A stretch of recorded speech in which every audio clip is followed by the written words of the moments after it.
இப்போ இந்த புதிய பாலத்தை வந்து 535 கோடி ரூபாய் செலவில் கட்டியிருக்காங்க. திறக்க போகிற நேரத்தில் இந்த ரயில்வே பாதுகாப்பான சௌத்ரி வந்து இதில் சொன்ன பிரச்சனைகள்லாம் இருக்குது அப்படின்னு சொல்லிட்டாரு.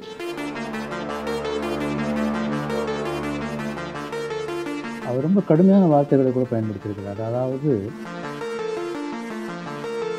Research design standards organisation. இப்போ எந்த ஒரு அமைப்புமே வந்து தொடர்ந்து ஆய்வில் ஈடுபட்டு கொண்டே இருக்க வேண்டும். எந்த புதிய திட்டம் வந்தாலும் அது இந்த ஆர்டிஎஸ்ஓ இடத்துல தான் போகும். ஆனால் அவர்கள் இதை தட்டி கழித்து விட்டார்கள். டெக்னிக்கல் அட்வைசரி குரூப் அமைப்பார்கள். தொழில்நுட்ப ரீதியாக அவர்களுக்கு ஆலோசனை சொல்லுவதற்கு அந்த குழுவும் அமைக்கப்படவில்லை. இதையெல்லாம் ரயில்வே போர்டு என்கிற ஒரு பெரிய அமைப்பு இருக்கிறது. அவர்களும் இந்த ஆர்டிஎஸ்ஓ தட்டி கழித்ததை பொருட்படுத்தாமல் விட்டுவிட்டார்கள்.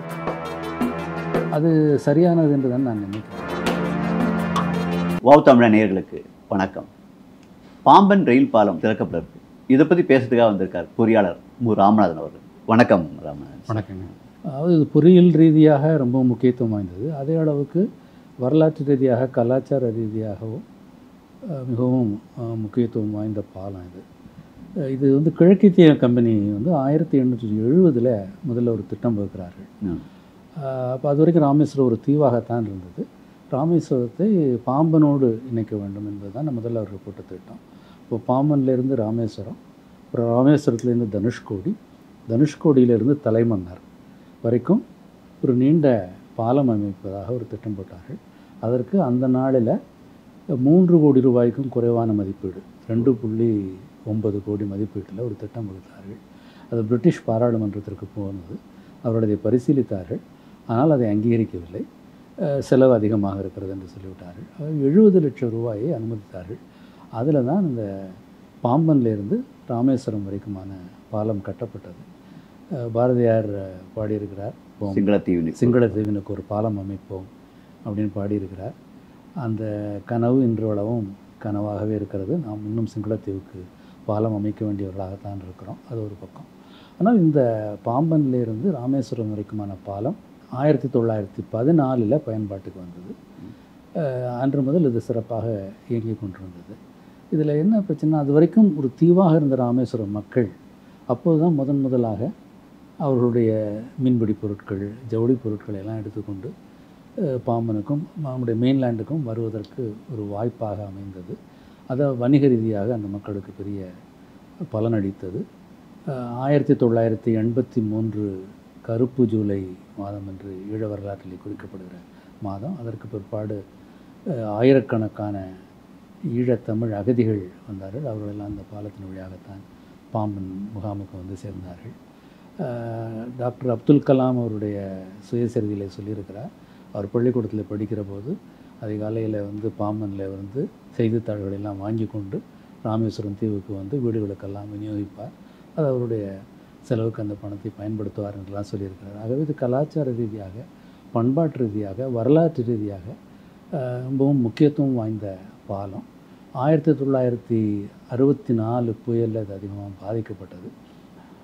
அதற்கு பிற்பாடு குறிப்பாக 2000க்கு அப்புறம் இதில் பல துருப்பிடித்தல், அரிப்பு போன்ற பிரச்சனைகள்லாம் வந்தது. அதை தொடர்ந்து மேம்படுத்தி கொண்டிருந்தார்கள், பராமரித்து கொண்டிருந்தார்கள். அதை தொடர்ந்து இது கண்காணிக்கப்பட்டது என்று சொல்ல முடியாது, ஆனால் தொடர்ந்து பராமரித்து கொண்டிருந்தார்கள்.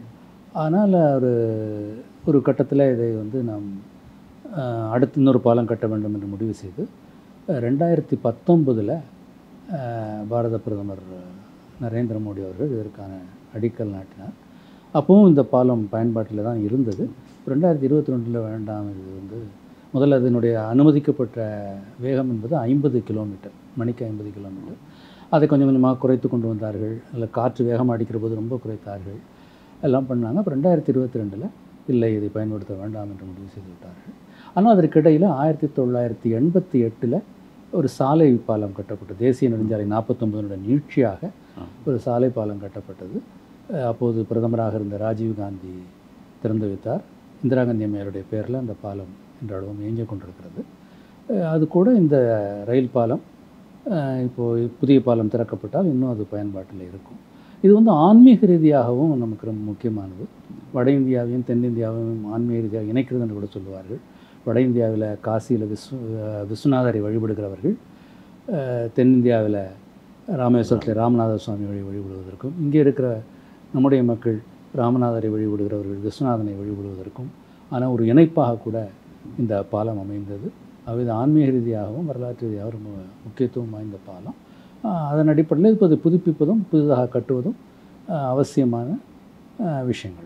இப்போ இந்த புதிய பாலத்தை வந்து 535 கோடி ரூபாய் செலவில் கட்டியிருக்காங்க. 4 ஆண்டுகளாக கட்டியிருக்காங்க. இப்போது திறக்க போகிற நேரத்தில் இந்த ரயில்வே பாதுகாப்பான சௌத்ரி வந்து இதில் சொன்ன பிரச்சனைகள்லாம் இருக்குது அப்படின்னு சொல்லியிருக்காரு. என்ன பிரச்சனைகள் சார்? இது மிகவும் முக்கியமான ஒரு அறிக்கை. அவர் இந்த ரயில்வே பாதுகாப்பான கமிஷனர் ஆஃப் ரயில்வே சேஃப்டி சௌத்ரின்னு பேர். அவர் ஒரு முக்கியமான அறிக்கையை கொடுத்துருக்காரு. கடந்த நவம்பர் 26ஆம் தேதி இந்த அறிக்கையை கொடுத்துருக்கிறார். 2-3 நாட்களுக்கு பிற்பாடு ஊடகங்களில் வந்தது. அதிலிருந்து அது பற்றிய விவாதங்கள் நடந்து கொண்டிருக்கின்றன.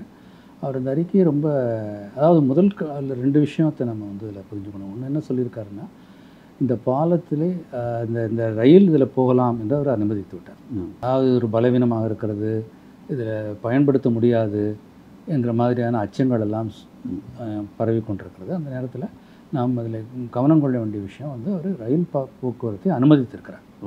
ஆனால் அதே நேரத்தில் அவர் பல்வேறு குற்றச்சாட்டுகளை, பாரதூரமான குற்றச்சாட்டுகளை வைத்திருக்கிறார். அந்த வகையில் இந்த அறிக்கை ரொம்ப முக்கியமானது. அவர் ரொம்ப கடுமையான வார்த்தைகளை கூட பயன்படுத்தியிருக்கிறார். அதாவது ஒரு வரலாற்று சிறப்புமிக்க ஒரு பாலம், அது வந்து அதனுடைய திட்டமிடலில் இருந்து கட்டுமானம் வரைக்கும் ரொம்பவும் கவனக்குறைவாக நடந்து கொண்டிருக்கிறார்கள் என்று தான் அந்த அறிக்கையை அவர் ஆரம்பிக்கிறார். அவருடைய குற்றச்சாட்டுக்களை வந்து நம்ம வந்து ஒரு 3 விதமாக பிரித்து கொள்ளலாம். ஒன்று ப்ரொசீஜரல் எரர்ஸ் என்று சொல்லக்கூடிய தவறுகள், அதாவது அந்த திட்டமிடலில் ஏற்பட்ட தவறுகள். 2வது வந்து அந்த கட்டுமானத்தில் ஏற்பட்ட தவறுகள். இந்த கட்டுமானத்தில் ஏற்பட்ட சில தவறுகள் திருத்த முடியாத தவறுகள், பல தவறுகள் திருத்தக்கூடிய தவறுகள். இப்போ இந்த 3ஆக இதை பிரித்து கொள்ளலாம். முதல்ல அவர் என்ன சொல்கிறாருன்னா, இந்திய ரயில்வேல ஒரு அமைப்பு இருக்கிறது, RDSO என்று சொல்லுவார்கள், ரிசர்ச் டிசைன் ஸ்டாண்டர்ட்ஸ் ஆர்கனைசேஷன். அதாவது ஆராய்ச்சி, வடிவமைப்பு, விதிமுறைகள், இது 3ஐயும் ஒருங்கிணைக்கிற அமைப்பு. இப்போ எந்த ஒரு அமைப்புமே வந்து தொடர்ந்து ஆய்வில் ஈடுபட்டு கொண்டே இருக்க வேண்டும். புதிதாக உள்ள தொழில்நுட்ப வளர்ச்சிகளை தன்னகத்தை கொண்டு அதற்கேற்றபடி வளர்ந்து கொண்டிருக்க வேண்டும். அதுதான் ஆராய்ச்சி. அதற்கேற்றபடியில் வடிவமைப்பு கொள்கைகளை மாற்ற வேண்டும். இந்த கட்டுமானத்துக்கான விதிமுறைகளையும் மேம்படுத்தி கொண்டே இருக்க வேண்டும். இது 3ஐயும் இந்திய ரயில்வேயின் சார்பாக இந்த RDSO என்கிற அமைப்பு செய்து கொண்டிருக்கிறது. எந்த புதிய திட்டம் வந்தாலும் அது இந்த RDSO இடத்துல தான் போகும். இப்போது இந்த வந்தே பாரத் ரயில் வந்தது. அப்போ அதில் வந்து ரயில் பெட்டிகளுக்குள்ளே நிறைய மாற்றங்கள் இருந்தது. அதனுடைய வேகத்தில் வித்தியாசம் இருந்தது. அதனுடைய சமிக்ஞைகளில், சிக்னலிங்கில் வித்தியாசம் வந்து இதையெல்லாம் இவர்கள் தான் அங்கீகரித்தார்கள். அதே போல் இந்த கவாச்னு சொல்லக்கூடிய இந்த ரயில்கள் மோதுவதை தவிர்ப்பதற்காக ஒரு தொழில்நுட்பம் வந்திருக்கிறது. அதெல்லாம் இந்த RDSO தான் பார்த்து. இது மாதிரி எந்த தொழில்நுட்பங்களும் இவர்களுக்கு தான் போகும். புதிய பாலத்தை பொறுத்த மட்டும் இதனுடைய தொழில்நுட்பம், இதனுடைய வடிவமைப்பெல்லாம் ரொம்ப புதிது. இதனுடைய நடுவில் இருக்கக்கூடிய இந்த பாலத்தில் வந்து 79 மீட்டர் வந்து இந்த ஸ்பேன் என்று சொல்வது 2 தூண்களுக்கு இடையில் உள்ள தூரம். அது வந்து கிட்டத்தட்ட 230 அடி இடைவெளி, 2 தூண்களுக்கு இடையில மெயினான தூண்களுக்கு இடையில் இருக்கக்கூடிய இடைவெளி. அது நம்ம சாதாரணமாக ஒரு 10 அடி 12 அடி நம்முடைய ஒரு அறையினுடைய நீளம்னு வச்சுக்கிட்டிங்கன்னா ஒரு 20 அறைகளுடைய நீளத்தில் இருக்குது. ஸோ அவ்வளவு பெரிய இடைவெளி. அப்போ தான் அந்த கப்பல்கள்லாம் போக முடியும். அந்த அளவுக்குள்ள ஒரு வடிவமைப்பு. அப்போ இது வந்து ஒரு பன்னாட்டு நிறுவனத்தில் ஒரு ஸ்பானிஷ் கம்பெனியினுடைய வடிவமைப்பில் இதை செய்திருக்கிறார்கள். அதெல்லாம் சரி. ஆனால் அதற்கு அடுத்து இதை வந்து பரிசீலிப்பதும் அங்கீகரிப்பதும் இந்த RDSO செய்திருக்க வேண்டும். ஆனால் அவர்கள் இதை தட்டி கழித்து விட்டார்கள் என்று இந்த CRS வந்து குற்றஞ்சாட்டுகிறார். இதே மாதிரி இந்த மாதிரி புதிய தொழில்நுட்பங்கள் வருகிற போது ஒரு டெக்னிக்கல் அட்வைசரி குரூப் அமைப்பார்கள். தொழில்நுட்ப ரீதியாக அவர்களுக்கு ஆலோசனை சொல்லுவதற்கு ஒரு குழு அமைப்பார்கள். அந்த குழுவும் அமைக்கப்படவில்லை. இப்போ இதையெல்லாம் ரயில்வே போர்டுங்கிற ஒரு பெரிய அமைப்பு இருக்கிறது. அவர்கள் தான் இதையெல்லாம் பார்த்து செய்ய வேண்டும். அவர்களும் இந்த RDSO தட்டி கழித்ததை பொருட்படுத்தாமல் விட்டுவிட்டார்கள். அதை அவர்கள் வற்புறுத்தவில்லை. டெக்னிக்கல் அட்வைசரி குரூப் என்பது அமைக்கப்படவில்லை. இதெல்லாம் வந்து தவறுகள் என்று அவர் குற்றஞ்சாட்டுகிறார். அது சரியானது என்று தான் நான் நினைக்கிறேன். அதை வந்து நம்ம வந்து இது ஒரு வாய்ப்பாக பயன்படுத்தி இந்திய ரயில்வே நிச்சயமாக இதை செய்திருக்க வேண்டும். அது அதாவது நம்முடைய ரயில்வே அமைப்பை, அதனுடைய தொழில்நுட்ப வலுவை அதிகரித்துக் கொள்கிற ஒரு வாய்ப்பாக அமைந்திருக்கும். அதை அவர்கள் தவற விட்டு விட்டார்கள். இந்த பாலத்தில் என்னென்ன பிரச்சனை இருக்குன்னு சொல்லலாங்க சார்? நான் முதல்ல சொன்ன மாதிரி 2 விதமானதை பிரிச்சுக்கலாம். ஒன்று வந்து இப்போ இவ்வளவு பெரிய, அதாவது இதில் வந்து சில தவறுகள், அதாவது இப்போ நம்ம வந்து இந்த உத்தரம் சொல்கிறோம், கர்டர்னு சொல்கிறோம், ஐ வடிவில் இருக்கும், சி வடிவில் இருக்கும், இதெல்லாம் ஒரு குறிப்பிட்ட அளவில் தான் இருக்கும். ஆனால் இந்த மாதிரி பெரிய பாலங்கள் அமைக்கிற போது, இப்போ நம்ம இப்போ ஒரு ஒர்க் ஷாப் இருக்குன்னா அதில் ட்ரஸ்ன்னு சொல்லுவாங்க, அந்த எல் வடிவில் இருக்கக்கூடிய கம்பியோட வந்து அவர்கள் இணைத்து கட்டுவார்கள். அது மாதிரி இது பெரிய பாலம், 230 அடி இருக்குது. மற்றதெல்லாம் வந்து 18 மீட்டர் நீளத்தில் இருக்குது. அதாவது மற்ற ஸ்பேன்லாம் 18 மீட்டர் நீளத்துலையும், இது மட்டும் 72 மீட்டர் நீளத்துலையும் இந்த அளவுக்குள்ள இதுக்கேற்ற மாதிரி வடிவமைத்திருக்கிறார்கள். அப்போ இதற்காக சிறப்பாக வடிவமைக்க வேண்டும். இதை வந்து ஃபேப்ரிகேஷன், இதனுடைய அமைப்பு வந்து ஒரு ஒர்க் ஷாப்பில் பண்ணுவாங்க. அந்த ஒர்க் ஷாப்பில் தான் அதனுடைய எல்லா வெல்டிங்கும் பண்ணணும். அப்போ அதற்கு மேலேயும் கீழே இந்த பிளேட் கர்டர்னு சொல்லக்கூடிய கனமான தகடுகளை வைப்பார். இதற்கான வெல்டிங்கை வந்து அவர்கள் வந்து பட்டறையில் செய்திருக்க வேண்டும். ஆனால் அவர்கள் வந்து பணித்தளத்தில் சைட்டில் செய்தார்கள் என்பது சிஆர்எஸ் இருக்கக்கூடிய மிக முக்கியமான குற்றச்சாட்டு. இப்போ இந்த வெல்டிங்லேயும் ஒரு 20% வந்து பரிசோதிக்கப்பட வேண்டும் என்று ஒரு விதி இருக்கிறது. அதை அவர்கள் பரிசோதித்திருக்கிறார்கள். ஆனால் இவர் என்ன கண்டுபிடித்திருக்கிறார் என்றால், மனப்பூர்வமாக அவர் டெலிபரேட் என்கிற ஆங்கில சொல்லி பயன்படுத்துகிறார். மனப்பூர்வமாக இவங்க வந்து பட்டறையில் செய்த வெல்டிங்கை மட்டும்தான் பரிசோதித்திருக்கிறார்கள். இங்கே சைட்டில் பண்ண வெல்டிங்கை இங்கே சோதிக்கவே இல்லை என்று சொல்கிறார். இங்கே பண்ணும்போது அது அந்தளவுக்கு ஸ்ட்ராங்காக இருக்காது. இது வந்து அதுவும் குறிப்பாக இந்த மாதிரி ஒரு என்வாயன்மெண்ட்னு சொல்கிறாங்க, சூழ்நிலை, ஒரு கடற்காற்றும் ஒரு உப்பு காற்றும் இருக்கக்கூடிய ஒரு சூழ்நிலையில் பண்ணுவதற்கும் ஒரு கண்ட்ரோல்டு என்வாயன்மெண்ட்டில் பண்ணுவதற்கும் நிறைய வித்தியாசம் இருக்கிறது. அது சாதாரண இடங்கள்லேயே சைட் வெல்டிங்கை பண்ணக்கூடாதுங்கும் போது இந்த மாதிரி சூழலில் அவர்கள் பண்ணியிருக்கிறார்கள். அதை அவர்கள் அங்கே அந்த திட்ட குழுவில் இருந்தவர்களெல்லாம் அனுமதித்திருக்கிறார்கள். அதை அவர் வந்து கடுமையாக விமர்சித்திருக்கிறார். சில இடங்களில் இருக்கக்கூடிய அந்த ஜாயிண்ட்ஸ் இருக்கக்கூடிய வெல்டிங்கினுடைய அதனுடைய தாங்கு திறன் வந்து அவர் 1/3 வரை கூட குறைந்திருக்கும் என்று அவர் அனுமானிக்கிறார். நான் ஒரு சமூக வலைத்தளத்தில் பார்த்தேன், இந்த பாலத்தினுடைய வலுவே ஒரு 1/3 குறைந்து விட்டது என்று சிஆர்எஸ் சொல்லுகிறாருங்கிற மாதிரிலாம் சொன்னாங்க. அப்படின்னு அவர் சொல்லலை. அந்த பாலம் வலுவாக இருக்கிறது. அவர் என்ன சொல்லியிருக்காருன்னா, அதனுடைய வடிவமைப்பு வேகம் வந்து 80 கிலோமீட்டர், மணிக்கு 80 கிலோமீட்டர். அப்போ என்ன சொல்லியிருக்காருன்னா, இதில் வந்து மற்ற ஸ்பேனில், அதாவது இந்த 18 மீட்டர் ஸ்பேனில் எல்லாம் இது வந்து 75 கிலோமீட்டர் போகலாம். இந்த 72 மீட்டர் கூடிய மெயின் ஸ்பேனில் மட்டும் இது வந்து 50 கிலோமீட்டரில் போகலாம். அதாவது கப்பல் போகிறதுக்கான அந்த லிஃப்ட் இருக்கிற இடத்துல மட்டும் 50 கிலோமீட்டர் என்று அவர் அனுமதிச்சிருக்கார். இதை வந்து நீங்கள் பின்னாடி இந்த குறைகளெல்லாம் நிவர்த்தி செய்த பிற்பாடு கூட்டிக் கொள்ளலாம் என்றும் சொல்லியிருக்கிறார். ஆனால் இது வந்து மொத்த பாலத்தினுடைய வலுவே ஒரு 1/3 குறைந்ததுன்னா அவர் அதை அனுமதிச்சிருக்க மாட்டார். இது வந்து ஒரு புரிதல் இல்லாமல் ஒரு சென்சேஷனலாக சொல்கிறதுன்னு நான் நினைக்கிறேன். ஆனால் அவங்க வந்து இந்த வெல்டிங்கை வந்து சைட்டில் பண்ணது என்பதை அவர் மிக வன்மையாக கண்டித்திருக்கிறார். இப்போ அதை பற்றி நம்ம எந்த அளவுக்கு அதை சரி பண்ண முடியும்னு தெரியாது. இன்னும் சில குறைகள் அவர் சொல்கிறார். அலைன்மெண்ட்னு சொல்லுவாங்க, அதாவது இந்த வழித்தடம் இருக்கு இல்லையா, அது ஹரிசாண்டல் அலைன்மெண்ட், வெர்டிக்கல் அலைன்மெண்ட்னு சொல்லுவாங்க.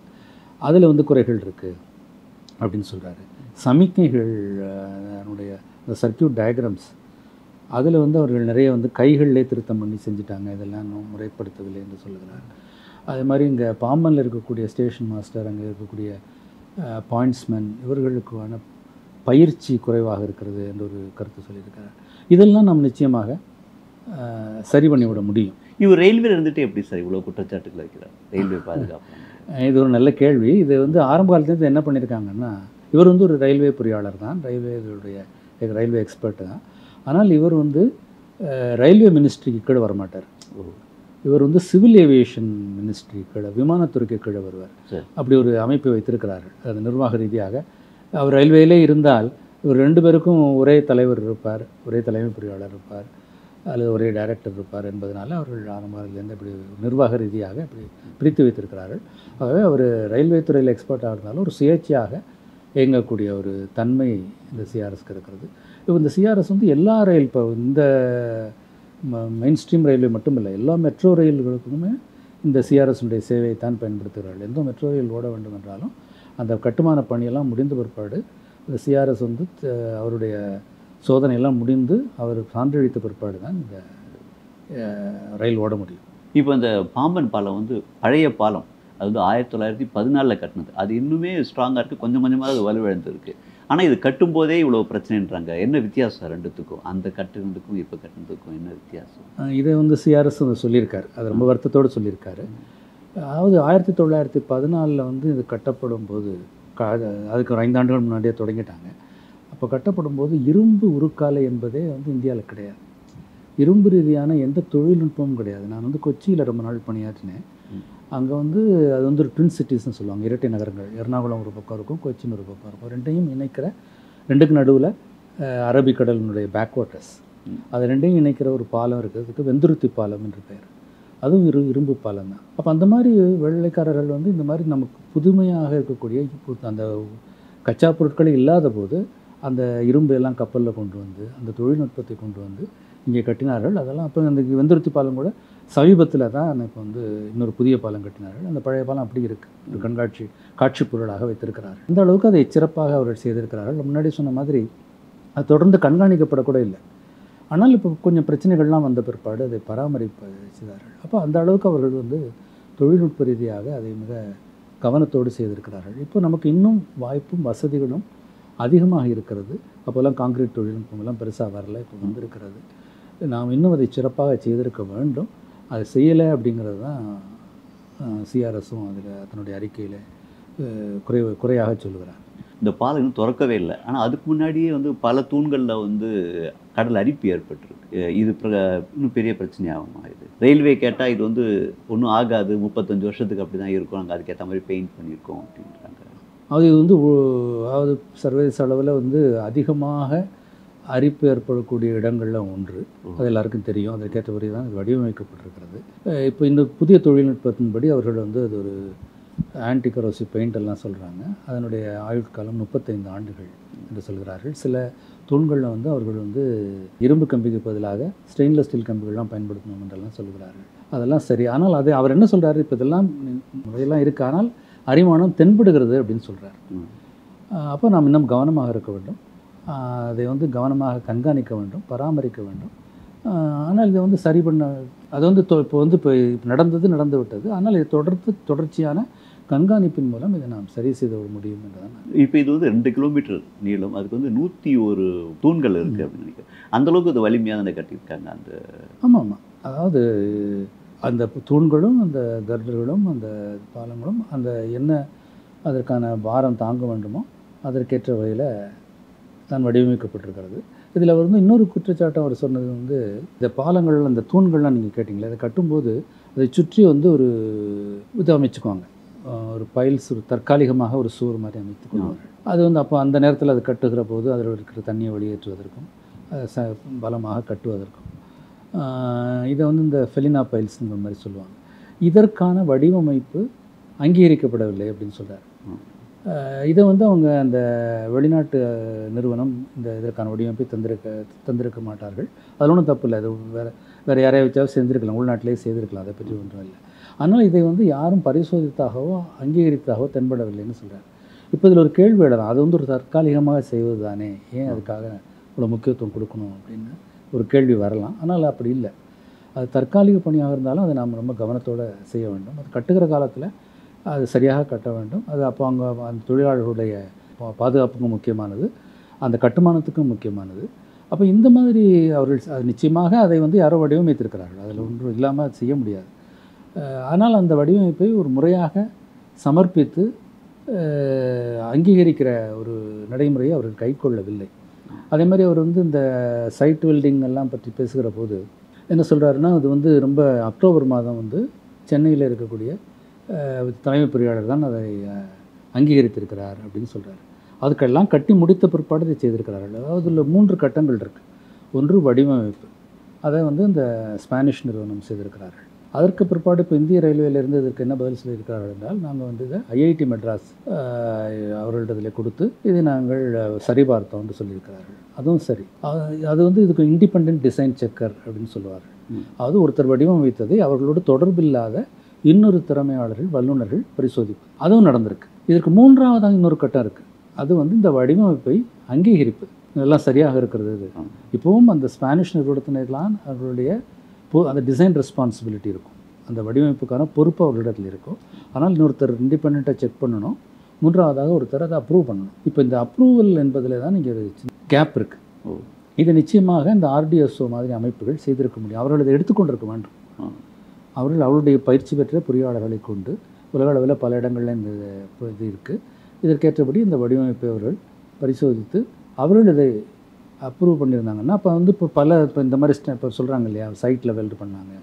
அப்போ அவர்களுடைய ஸ்டாண்டர்ட் அந்த ரிசர்ச் டிசைன் ஸ்டாண்டர்ட் என்று வரும்போது விதிமுறைகள், அந்த விதிமுறைகளில் இதற்கேற்ற விதிமுறைகள், இவ்வளவு பெரிய ஸ்பேனுக்கு இப்படிப்பட்ட இதற்கான விதிமுறைகள் அவர்கள் அதற்காக ஒரு பெரிய ஸ்பெசிஃபிகேஷன் எழுதியிருப்பார்கள். அதை வந்து சைட்டில் பயன்படுத்தியிருப்பார்கள். அப்போ இந்த மாதிரி பிழைகள்லாம் தவிர்க்கப்பட்டிருக்கும். ஆகவே இப்போ ஒன்றும் நம்ம செய்ய முடியாது, முடிந்து விட்டது என்றாலும் கூட இனி வருங்காலத்தில் இதை வந்து நாம் கவனத்தில் கொள்ள வேண்டும். இந்த புது பாலத்தில் வந்து கப்பல்கள் வரும்போது மேலே தூக்குற மாதிரி லிஃப்ட், அது புது டெக்னாலஜி தானே சார் அது? ஆமாம், நிச்சயமாக. அதாவது பழைய பாலத்திற்கும் புதிய பாலத்திற்கும் நிறைய வேறுபாடுகள் இருக்குது. அதில் ஒன்று வந்து இது இந்த வெர்டிக்கல் லிஃப்ட் என்கிற ஒரு தொழில்நுட்பம். இந்த பழைய பாலத்தில் எப்படி இருக்குன்னா அதை வந்து மேனுவலாக தான் செய்ய முடியும். 2 பக்கமும் இருந்து கொண்டு அந்த இதை திறக்க வேண்டும். அது வந்து இப்போது கதவு வந்து இப்படி திறக்கும், இது வந்து மேல் நோக்கி திறக்கிற மாதிரி அந்த பழைய பாலம் இருந்தது. ஒரு அமெரிக்கன் பொறியாளர் வடிவமைத்தது, அவருடைய பேரால் வந்து அறியப்படுகிறது. இப்போது வந்து நம்ம சாதாரணமாக மின்தூக்கிகள்லாம் போகிற மாதிரி இது மேல் நோக்கி போகும். அது பழைய பாலம் ஒரு 19 மீட்டர் வரைக்கும், கடல் மட்டத்திலேருந்து 19 மீட்டர் வரைக்கும் போகும். இது வந்து 22 மீட்டர் வரைக்கும் கூட போகும். பழைய பாலத்தில் ஒரு வழித்தடம் தான், ஒரு ட்ராக் தான் இருந்தது.